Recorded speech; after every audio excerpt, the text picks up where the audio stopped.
Discord. Bismillahirrahmanirrahim. Assalamualaikum warahmatullahi wabarakatuh. Waalaikumsalam warahmatullahi wabarakatuh. Baik, selamat pagi, salam sejahtera bagi kita semua.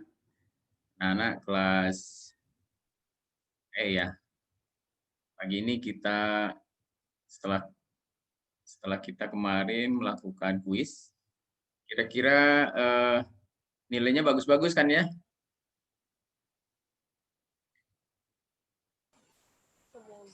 Kecil Pak. Nah, kalau kecil kamu harus ini dong, harus diulang lagi. Ulang lagi Iya, sampai Pak. bagus. Sampai 39 Pak. Kurang. Harus di atas 70%. 70% yang benarnya ya, kalau nilainya 70% kan benarnya ada di itu hitungannya. Baik, materi hari ini yang teori kita lanjutkan, yang minggu lalu kan baru logistik 1. Logistik yang pertama itu kita sudah sampai ke sales order ya. Ke sales order. Ada yang sudah sampai membuat sales order? Sudah belum? Belum, Pak. Belum. Ayo dong, dikejar dong. Sampai VA 05 kan, membuat sales order. Lalu kita hari ini akan beranjak ke langkah berikutnya, yaitu modul berikutnya terkait dengan unit logistik 2 itu, terkait dengan proses manufaktur. Kalau di Anda itu kira-kira itu bab 4 ya, unit 4. Kalau di praktikum itu unit 4. Gitu. Baik, kita mulai. Saya nggak besarkan ya, segini aja ya. Oke, di unit 4 ini kita akan bicara tentang manufaktur. Jadi memang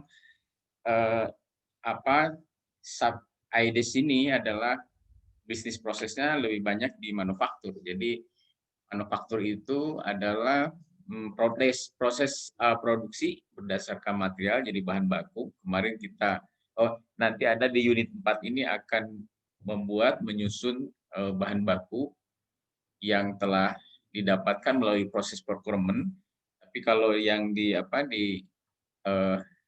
proses procurement yang kemarin kan dia barang jadi ya, dia beli printer gitu. Kalau ini nanti kita akan membuat sebuah barang jadi dari beberapa bahan baku gitu. Maka tugas kita adalah yang pertama adalah menyusun bill of material, menyusun BOM gitu ya.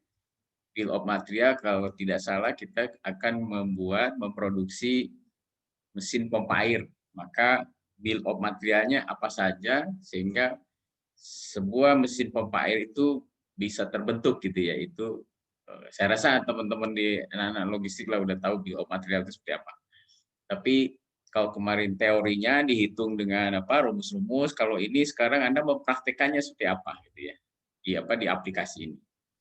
Lalu hasil dari produksi akan menjadi bagian dari stok gudang. Jadi kalau kemarin kan begitu Anda barang datang, lalu di Migo-nya 2 kali, begitu Migo kedua dia barangnya sudah siap gitu ya, sudah siap dijual, dibikin SO yang sales order. Jadi sekali lagi saya mengingatkan kalau praktikumnya jangan menunggu saya ya. Kalau praktikumnya itu Anda terus kerjakan supaya selesai. Kalau menunggu saya nanti akhir semester kamu nggak selesai.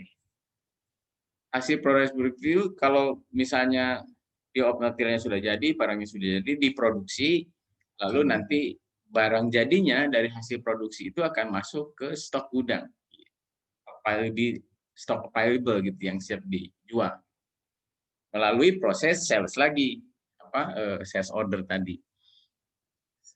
Sayang saya tidak bisa menggambarkan coret-coret gitu ya.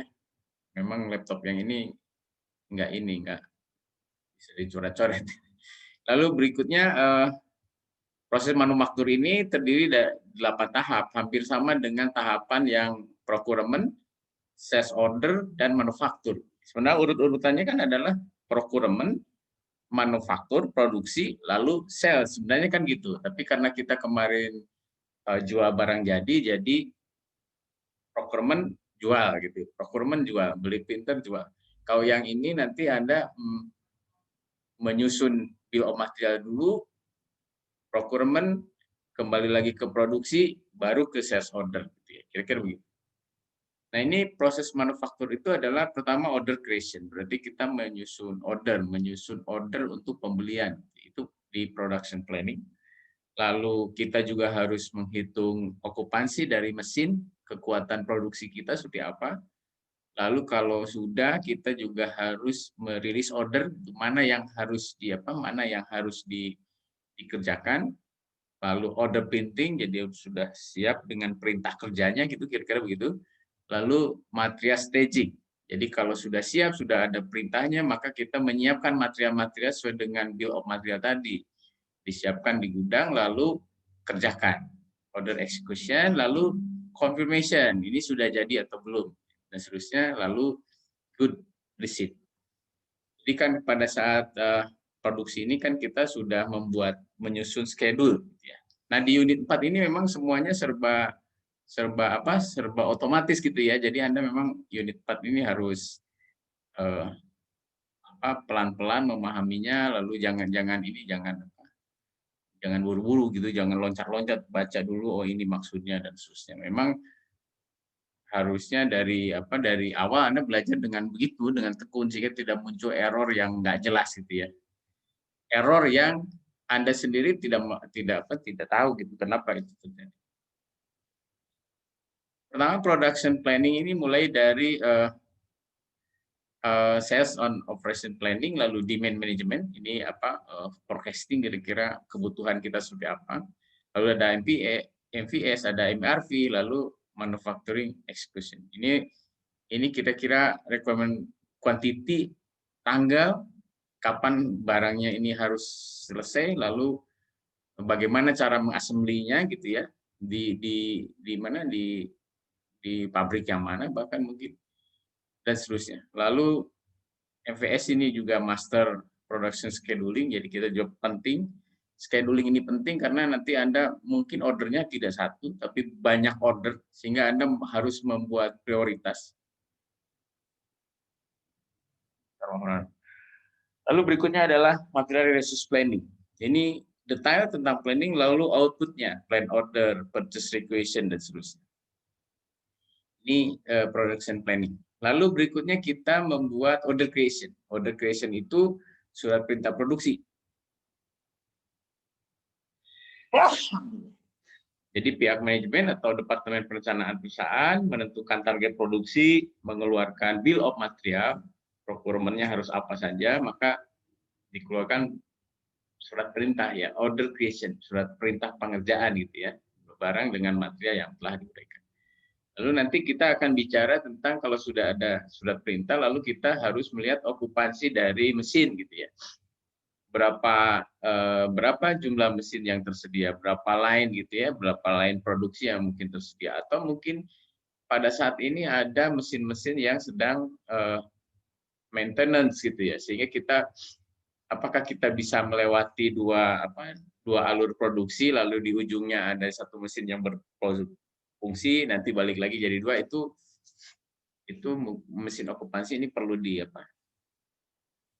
sehingga nanti kondisi mesin produksi ini harus diperhatikan, apakah mampu sesuai dengan tanggal yang tadi dan seterusnya gitu ya. Sesuai dengan perintah produksi, mungkin banyaknya kapasitas produksi dan seterusnya, sehingga dibutuhkan misalnya adalah okupansi mesinnya yang minimal 85% gitu ya. Pada mesin kita mungkin sedang maintenance menjadi 70%. Nah, itu juga menjadi perhitungan kita. Lalu order release, ini persetujuan kepala produksi untuk mulai proses produksi. Ya sudah di-approve tadi, mesinnya bisa dan seterusnya udah dihitung gitu ya. Ya kira-kira nanti kalau Anda bekerja di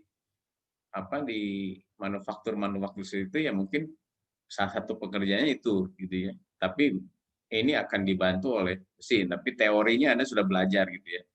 cara ngitungnya dengan bapak-bapak dosen yang lain. Itu kemampuan-kemampuan itu menjadi dasar Anda nanti pada saat pengambilan keputusan. Jadi kalau mata kuliah operation research yang logistik yang seperti ini, yang hitung-hitung itu kurang bagus, ya harus diulang-ulang sekarang supaya paham gitu ya.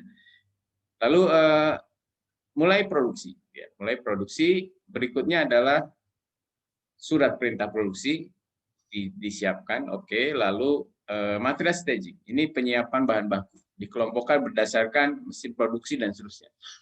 Konon katanya Astra Motor itu kan dalam 2 menit itu satu motor jadi gitu ya. Padahal sebuah motor mungkin produsen dari partnya itu dari banyak pihak gitu ya, banyak perusahaan, maka inilah yang harus disiapkan gitu ya, sesuai line produksinya dan seterusnya. Lalu berikutnya order creation, mesin produksi mulai beroperasi dan seterusnya. Ini kan realitas di kenyataannya begitu, tapi di sistem ini juga dicatat gitu ya. Jadi sesuatu hal yang fisik terjadi, tapi kalau ini ERP, Enterprise Resource Planning, ini semua tercatat, tidak ada yang tidak tercatat. Sebentar, kalau kalian nggak lihat ini ya, nggak lihat layar saya ya? Nggak ada, Pak. Nggak ada, Pak. Ih, kalian kenapa diam aja? Aku sudah tua tahu, jadi harus. Bukan. Masa saya ngomong sendiri ya? Gimana sih? Apa direkam juga ya? Oke. Izinkan kalau gitu saya share ulang. Harus diingetin dong. Udah tua ini, dosennya kan udah tua. Jadi Oh, baik, Pak. Maaf, Ya, baik, Pak. Maaf, Pak. kirain teh ini jadi nggak terbayang sama Anda. Oke, ulangi ini saya gambarkan maksudnya. Saya gambarkan dari ini. Tadi ini bahwa manufaktur itu ada 8 proses. Ada 8 proses seperti ini gitu ya. Ada 8 tahap. Mulai dari tadi ini 1 2 3, sekarang kita tadi sudah order execution ya. Jadi saya lewat lah, ini kan sudah order execution tadi. Jadi ini Pak PPT-nya nanti saya share-kan ya. Lalu berikutnya langkah ke-7 sudah di order execution-nya. Jadi kalau di unit 4, jadi mulai dari bikin bill of material, lalu Anda nanti memilih siapa ininya vendornya dan seterusnya. Begitu Anda klik itu, begitu Anda enter perintahnya, maka nanti otomatis si SAP ini akan running sendiri sesuai dengan schedule yang sudah kita siapkan. Jadi langkah-langkah ini otomatis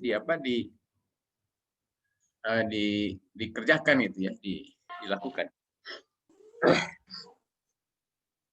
Di fase ke-7 ini, di tahap ke-7 ini adalah proses produksi. Jadi mesin produksi mulai beroperasi dan seterusnya. Jadi kalau di ERP itu secara fisik itu berjalan gitu ya, tapi secara logik di sistem ERP, makanya disebut ERP, itu Enterprise Resource Planning. Jadi seluruh proses produksi di perusahaan mestinya sudah terintegrasi. Jadi langkah-langkah ini otomatis di mesin, tapi juga otomatis di lapangan itu tercatat. Ini langkah-langkah, misalnya ini biomaterial sampai setelah tanggal-tanggalnya disepakati, ini jalan sendiri sistemnya, juga Anda di lapangannya juga berjalan. Mesin produksi beroperasi sesuai dengan urutan produksi masing-masing. Oke, lalu berikutnya adalah pemeriksaan hasil produksi. Itu ada good receipt. Jadi waktu kita membuat purchase order yang kemarin, Anda sudah bikin material, lalu sudah bikin PR. PR itu datangnya dari siapa nih, kebutuhan dari bagian apa di perusahaan kita. PR, purchase requisition. Oleh Anda, purchase requisition ini oleh bagian purchase organization atau purchase group dibuat PO-nya kan, dibuat PO ke perusahaan. Jadi satu PO bisa saja terdiri dari hanya satu PR, atau satu PO bisa jadi dari beberapa PR gitu kan, begitu ya nantinya. Nanti di SCM 500 mestinya itu sudah ada. Lalu si PO itu tadi di waktu kita purchase di awal itu dikirim ke vendor, vendor nanti ngirim printer kan, printernya kita periksa, ketika diterima di kita itu namanya good receipt. Good receipt ini berlaku dari vendor ke kita atau yang ini dari pabrik ke gudang gitu ya, dari pabrik ke gudang bahwa barang yang dipesan oleh apa si customer ini sudah jadi diproduksi, itu juga good receipt. Jadi pemeriksaan hasil produksi itu kalau Anda lihat di apa mega factory gitu ya, mega factories-nya apa mobil-mobil, pesawat, kereta dan sebagainya yang di National Geographic kan di ujung line produksi kan juga mengecek kesiapan barang-barang itu ya, kesiapan barang-barang itu kalau jadi sudah oke, good receipt, maka jadilah stok. Nah, stok itu yang harus Anda sales orderkan ke apa pelanggan yang memesannya gitu. Harus Anda kirim. Nah, kirim itu kan berarti barangnya sudah jadi. Barang yang memenuhi standar mutu lalu kemudian dipindah tangankan untuk menjadi stok gudang. Ini penerimaan barang oleh gudang. Jadi good receipt itu penerimaan barang oleh gudang. Tapi kalau kita mengirim ke vendor ke customer juga itu good receipt-nya oleh customer. Ini lalu nanti menampilkan daftar material yang telah ditentukan pada proses procurement. Jadi display bill of materialnya ya, sudah jadi atau belum. Atau kita juga nanti bisa display stok MMBE gitu atau ya pakai MBE yang kalau Anda sudah selesai modulnya purchase order itu Anda bisa mengecek apakah barangnya sudah masuk. Jadi kalau Anda ketik MMBE mestinya contohlah salah satu misalnya coba barangnya siapa nih yang sudah ada kok nggak mau, oh ini karena saya pakai HP jadi putus-putus. Saya mohon maaf saya lagi di luar kota ya ini jadi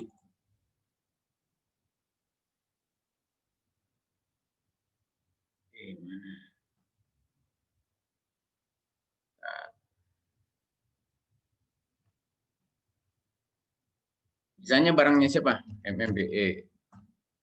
Kita ada siapa nih? Vena, kamu sudah ini nggak? Sudah membuat purchase order sudah selesai belum? Purchase order, Pak. Materialmu apa? M berapa? M 518 518 3108. 3108 misalnya. Ini ya punyanya siapa? Vena ya. Kita klik ini.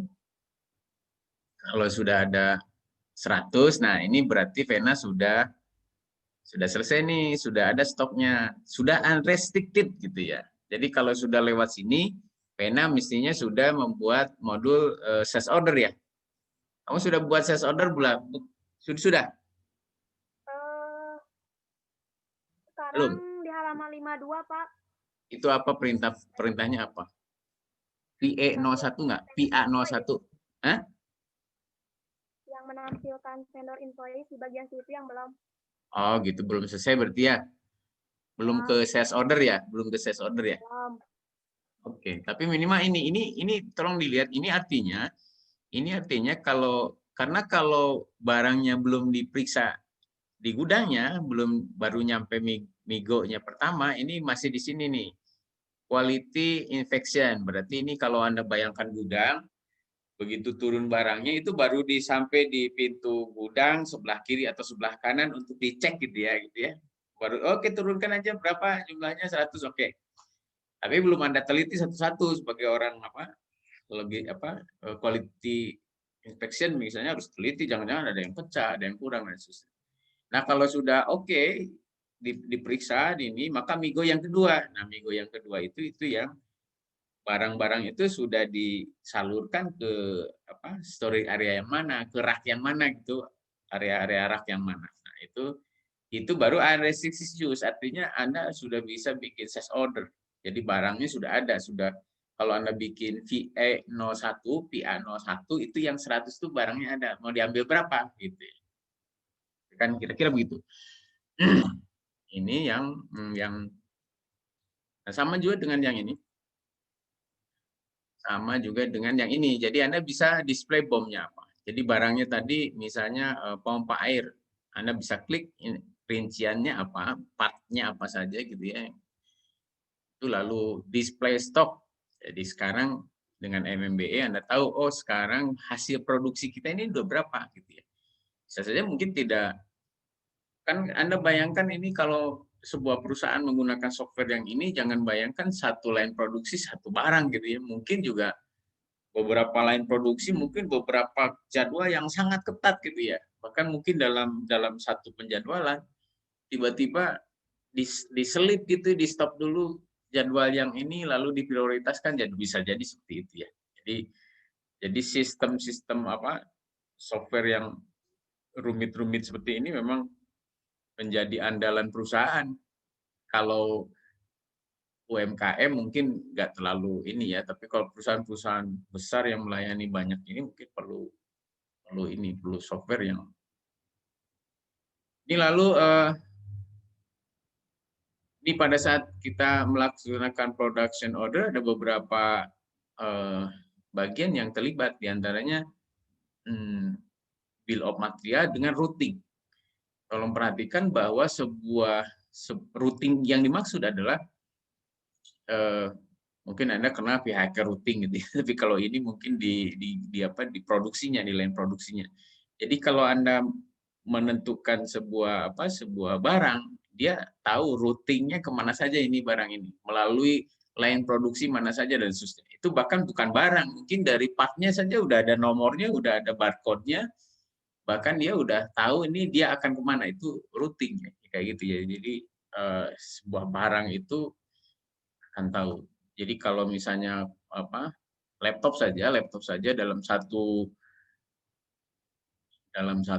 laptop itu partnya itu kan dia kasih kode barcode tertentu gitu ya, yang juga itu mungkin menetapkan routing juga. Jadi kalau komputer A ini dia di mana, jadi dia tahu diproduksinya di mana. Jadi kalau terjadi sesuatu dia ini apa. Oke. Lalu ada bill of material. Kalau bill of material pasti ini kaitannya dengan costing, scheduling, work center gitu, yang mana saja yang terlibat gitu ya di bill of material. Kan kalau untuk merakit sebuah motor kan tidak di satu tempat. Dia kan ada belt gitu ya, ada ban berjalan. Ini di work center yang ini hanya masang ban gitu ya. Mungkin di work center yang ini hanya masang jok saja gitu ya. Itu jadi ada production plan, ini pasti pabriknya, lalu ada planning plan, lalu ada plan, lalu ada MRPR ya. Produk ya setelah jadi secara production order ini, lalu closing, delivery settlement, itu ada material, ada quantity, ada time, ada work center yang mana gitu ya.